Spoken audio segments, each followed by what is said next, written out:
Portang sardines para sa alaga ko. So, ito po ay Ligo na sardines.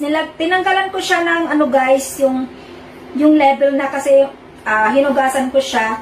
Usually kasi guys, dito sa amin, pag mga canned goods, hinugasan bago ilagay doon sa lagayan.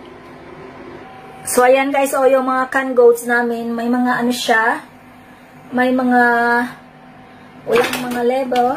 So, ito kasi, wala naman siyang level, yung parang nasa ano lang siya, sa lata talaga. Kaya hindi namin tinatanggalan. Ayan. So, ayan. So, yun. Ganyan yung mga dilata namin, guys. So, ayan. Yung luncheon meat, ganyan. Tapos, ito, tuna.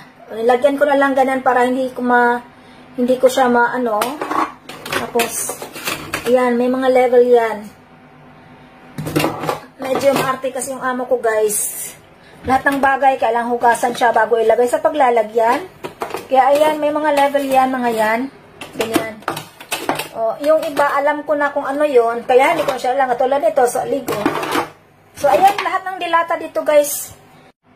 Kaya, so, meron akong pen dito na sinusulat ko. Pagkatapos hugasan, ilalagay ko lang dito. So, ayan, guys. So,